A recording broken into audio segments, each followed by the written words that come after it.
So there are certain steps in communication. Steps in communication मतलब आप real life में इसको एग्जैक्टली ऐसे नहीं इम्प्लीमेंट कर देते हो कि अब हम इन्हीं पैरामीटर्स पे कम्युनिकेट करेंगे, but there are certain pre conditions जो होनी ही पड़ती हैं, जो होती ही हैं. अब आप चाहे उसे आप कॉन्शियसली नोटिस करो चाहे मत करो. तो the very first step in the process of communication is the development of idea. Development of idea मतलब कम्युनिकेटर या सेंडर ऑफ इंफॉर्मेशन क्या इंफॉर्मेशन सेंड करना चाहता है, इसके ऊपर भी, इस थॉट के ऊपर भी सर्टेनिटी होनी पड़ती है. आप रैंडम कोई भी कम्युनिकेशन किसी के साथ करते हो क्या? रैंडम, मैं ये कह रही हूं ऐसा कम्युनिकेशन जो आप ऑर्गेनाइजेशनल लेवल पे कर रहे होते हो, तो आपके दिमाग में एक तो कोई आइडिया डेवलप होना पड़ेगा ना, जो आप सामने वाले को चाहते हो कहना. तो द सेंडर और the communicator generates the message and conveys it to the receiver. तो सेंडर ऑफ द इंफॉर्मेशन या कम्युनिकेटर जो है वो क्या करता है, मैसेज को कन्वे करता है और वो रिसीवर के पास पहुंचता है. He is the source and the one who starts the communication. Sender of the information वो व्यक्ति होता है जो सोर्स होता है और कम्युनिकेशन को इनिशिएट करता है, राइट? क्योंकि उस इनिशिएशन के बाद ही, उस आइडिया के डेवलपमेंट के बाद ही जब वो हमें कुछ बताएगा तो हम उसके ऊपर क्या दे सकते हैं, फीडबैक दे सकते हैं, राइट? तो he develops an idea, information, view, fact, feeling, etc., which is then intended to be communicated further. ये बात मैंने आपको उस दिन भी बताई थी, एक मिनट, कि इंफॉर्मेशन ही सिर्फ कन्वे नहीं होती है. कन्वे हमारे थॉट्स, हमारे इमोशंस, कोई फैक्ट, हमारा कोई व्यू पॉइंट, हमारा कोई ओपिनियन भी कम्युनिकेट होता है. ठीक है? तो ये होता है हमारे दिमाग में कोई आइडिया का डेवलप होना. जैसे मान लो आपने कहीं पे कोई घटना होती हुई देखी, अब आपने उसके लिए दिमाग में एक ओपिनियन फॉर्म किया, या आपने कोई एक जजमेंट अपने मन में फॉर्म किया, आपने कोई आइडिया अपने मन में फॉर्म किया, and now you are ready to share your feelings, thoughts, emotions, ideas with the other person. ठीक है? Encoding. The message generated by the sender is encoded symbolically, such as in the form of words, pictures, gestures, etc., before it is conveyed further. अब क्या सिर्फ कहना ही, बोल देने से ही सिर्फ कम्युनिकेशन होता है क्या? नहीं. मैंने क्या कहा था आपको कि जब आप कोई बात किसी को कह रहे होते हो तो आपका जो टोन होता है, आपका जो वॉइस मॉड्यूलेशन होता है, वो भी मायने रखता है कि आप क्या इंफॉर्मेशन कन्वे कर रहे हो और किस तरह से कन्वे कर रहे हो.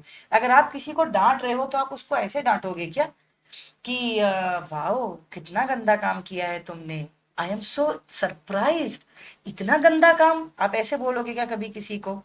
Whether any gesture of anger या कोई कंप्लेंट इस तरह से की जाती है? नहीं की जाती है. आपके दिमाग में सीधे एक फ्राउन फेस आ जाता है व्हेन यू आर थिंकिंग और when you are angry with someone.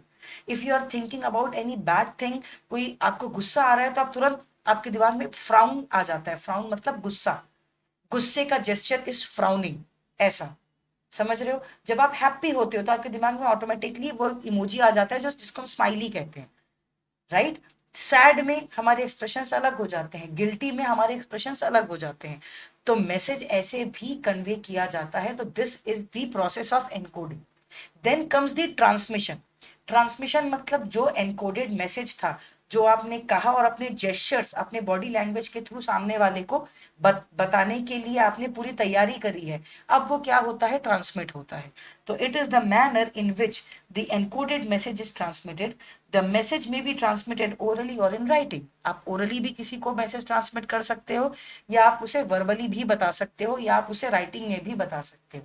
Writing में बताने के तरीके हो सकते हैं, आप व्हाट्सएप मैसेज कर सकते हो, आप लेटर लिख सकते हो, आप मेल लिख सकते हो, एंड सो फोर्थ. ओरली बताने के लिए क्या है कि आप ओरली जब कोई मैसेज कन्वे कर रहे हो, आप टेलीफोनिकली बता रहे हो, आप फेस टू फेस बता सकते हो, and so fourth.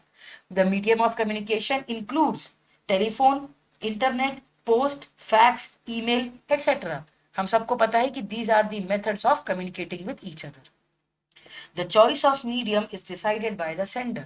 Information receive करने वाला डिसाइड नहीं करता है, इंफॉर्मेशन सेंड करने वाला ये डिसाइड करता है कि इंफॉर्मेशन कैसे, किस माध्यम से सामने वाले तक पहुंचानी है. ठीक है? फिर होती है डिकोडिंग. एनकोडिंग तो किसने की थी? सेंडर ऑफ द इंफॉर्मेशन ने। अब उसने जो इंफॉर्मेशन आप तक भेजी है उसे क्या करना पड़ेगा? डिकोड भी करना पड़ेगा। It is the process of converting the symbols encoded bye the sender after decoding the message is received by the receiver. जिस भी माध्यम से इंफॉर्मेशन सेंड की गई सेंडर के द्वारा आफ्टर एनकोडिंग, उसको हम क्या करेंगे? डिकोड करेंगे, मतलब कोशिश करेंगे इंटरप्रेट करने की। नया वर्ड है, आप लोग इसको लिखेंगे। अगर अब तक आप लोगों को नहीं पता था तो अब आप लोगों को इसको लिखना है। क्या करेगा? इंटरप्रिटेशन कहते हैं इसे। ये आपको सीएस एग्जीक्यूटिव में बहुत ज्यादा काम आएगा। इनफैक्ट लीगल एप्टीट्यूड में भी आपको इसका कई बार काम पड़ने वाला है। इंटरप्रेट करना मतलब होता है टू अंडरस्टैंड दी। बहुत ही गंदी हैंड राइटिंग में लिखा है मैंने, आई एम वेरी सॉरी। मैं इसको अच्छी तरह यहाँ लिख देती हूँ। Understand the underlying information. मतलब जो explicitly on the face of it नहीं कहा गया है, पर जिसे हमें समझना है, इसे कहते हैं इंटरप्रिटेशन। तो जो भी इंफॉर्मेशन सेंडर के द्वारा भेजी गई है उसे इंटरप्रेट करना is the process of decoding. वही वाली बात हो गई, हमने उस दिन भी लिखा था, देखो अभी भी सामने ही है। सुनना और समझना एक होता है क्या? नहीं होता है। सुनना अलग होता है, समझना अलग होता है। सिर्फ सुनना नहीं है, मैसेज को जब आप समझते हो देन दैट इज डिकोडिंग। समझा? ठीक है। Receiver, he is the person who is last in the chain and for whom the message was sent by the sender. Once the receiver receives the message and understands it in proper perspective, proper perspective मतलब उसी intention से जिस intention से information भेजी गई थी, this is proper perspective, and acts according to the message, only then the purpose of communication is successful. जिस नजरिए से मैंने इंफॉर्मेशन को कन्वे करना चाहा था, उस नजरिए से अगर इंफॉर्मेशन रिसीव की जाती है तभी कम्युनिकेशन कंप्लीट माना जाता है, और एल्स नहीं माना जाता। ठीक है। And lastly there is a feedback. मैं अगर आपको कुछ समझा रही हूँ then why every now and then I ask कि आपको समझा कि नहीं समझा, because this acts as a feedback. अगर वन वे कम्युनिकेशन होना है तो आपने स्पीच दी और आप चल दिए, पर क्या ऐसा होता है व्हेन यू आर डिस्कसिंग और when you are having a dialogue? तब ऐसा होता है क्या? नहीं। जब आप किसी से कोई डायलॉग कर रहे होते हैं, आप जब किसी से बात कर रहे होते हैं, obviously you want some feedback. Feedback मतलब जो भी कहा गया उसे इंटरप्रेट करके, अभी मैंने मतलब बताया था इंटरप्रिटेशन का, उसे समझ के आपने प्रॉपर फीडबैक भी दिया। It can be yes, no, अच्छा, ओ, बहुत सारे इमोशंस और फीलिंग्स, या कोई स्टेटमेंट भी उसके रिप्लाई में आ सकता है। जैसे अगर मैंने पूछा आज कुछ बाहर से खाने का मंगाएं क्या, तो आप क्या ऐसे बैठे रहोगे क्या मूर्ति बन के? नहीं।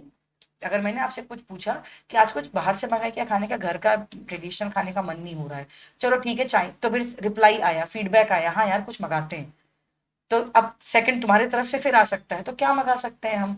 तो मैं कह सकती हूँ चाइनीज खाने का मन है क्या, चलो फिर कुछ ऐसा कुछ मंगा लेते हैं, नूडल्स वूडल्स टाइप का।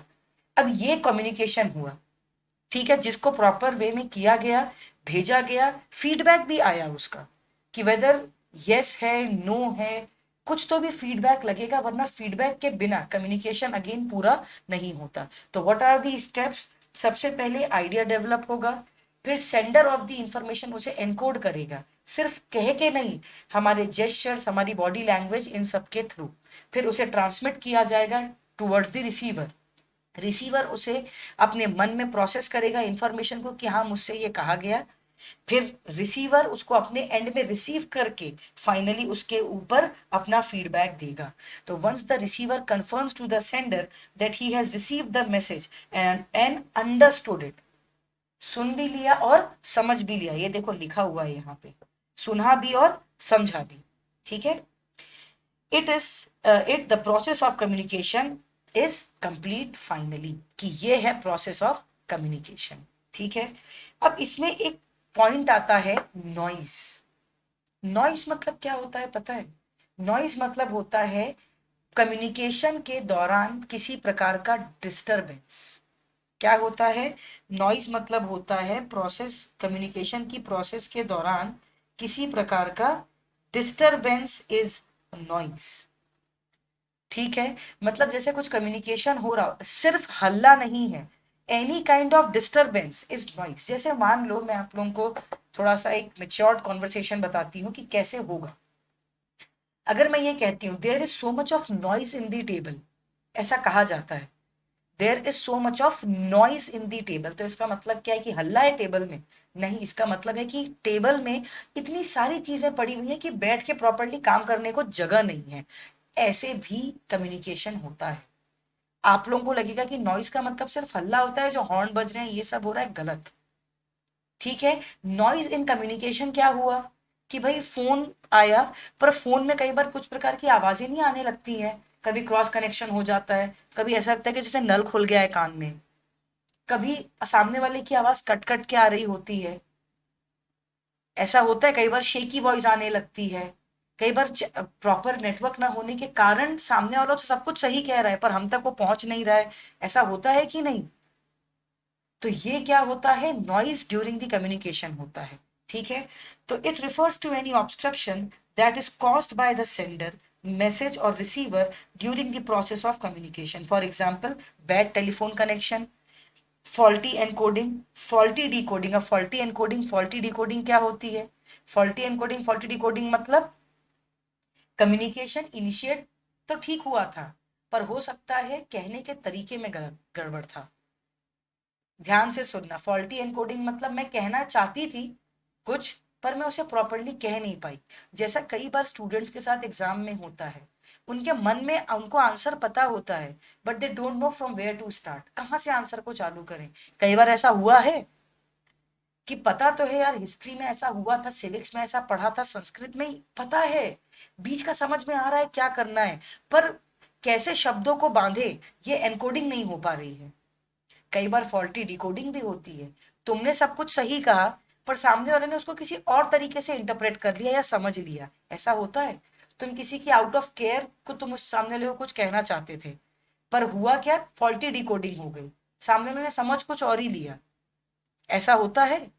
इनअटेंटिव रिसीवर, इनअटेंटिव रिसीवर मतलब तुम कुछ कह रहे हो पर सामने वाला तुम्हारी कहे को बड़बड़ समझ रहा है और तुम्हारी इंफॉर्मेशन को प्रॉपरली रिसीव नहीं कर रहा है। Poor understanding of message due to prejudice और इनअप्रोप्रिएट जेस्चर्स। कई बार ऐसा भी होता है कि हम बायस्ड होते हैं। बायस्ड मतलब होना पता है? बायस्ड मतलब होना कि अपने पहले से ही अपने मन में कोई सोच समझ लेना कि ये तो ऐसा ही कह रहा होगा, उसे कहते हैं प्रेजुडाइज होना, जिसको हम कहते हैं बायसनेस। हम इसे कहते हैं बायस्ड होना, कि हमारे दिमाग में जब किसी प्रकार की बायसनेस होती है, पूर्वाग्रह होता है कि सामने वाला तो यही कह रहा होगा। जैसे कई बार ये होता है बच्चों में, मैंने एक ट्रेंड देखा है, या पेरेंट्स या उनके बच्चों के मन में भी हो सकता है कि अगर पेरेंट कुछ कह रहे हैं तो बच्चा उसे हमेशा शिकायती समझेगा या डांट ही समझेगा, ऐसा जरूरी तो नहीं है। मान लो स्टूडेंट कुछ कह रहा है तो टीचर हमेशा उसे बहाना ही समझे, ये भी जरूरी नहीं होता है। राइट, कई बार कोई जेन्युइन प्रॉब्लम भी हो सकती है। ठीक है, कई बार हमारे जेस्चर्स भी इनअप्रोप्रिएट होते हैं। जेस्चर्स मतलब मैं कुछ कहना चाह रही हूँ पर मैंने उनके साथ अपने हाथों को, अपने एक्सप्रेशंस को, आंखों से जो मैं बताना चाह रही हूँ कहने के साथ साथ, मतलब मैं आउट ऑफ केयर कुछ कहना चाह रही हूँ, पर जो मैंने लैंग्वेज है, अगर वो लैंग्वेज गलत यूज कर ली तो भी कम्युनिकेशन पूरा नहीं है। मैंने लैंग्वेज सही रखी पर कुछ ऐसे जेस्चर साथ में किए जो इनअप्रोप्रिएट थे, जो मुझे नहीं करने चाहिए थे, तो ये भी क्या है? नॉइज की तरह एक्ट करता है, जिससे कम्युनिकेशन पूरा नहीं हो पाता। ठीक है, नॉइज कम्युनिकेशन का स्टेप नहीं होता है, rather it is a hindrance. Hindrance मतलब रुकावट, जो बीच में कम्युनिकेशन को प्रॉपरली होने नहीं देता। तो हिंड्रेंस के लिए क्या लिखोगे? When the communication is not proper, मतलब जब ये एक बैरियर की तरह होता है। तो noise during communication means that it is a barrier in communication, जो कम्युनिकेशन प्रॉपरली फ्लो में होना चाहिए वो हो नहीं पाता। ठीक है, यहां तक क्लियर है? समझ में आ रहा है? समझ में आया इधर आ रहा है क्या? अभी तो आगे का कंसेप्ट अगला पढ़ेंगे। यहां तक क्लियर हुआ सबको? ठीक है।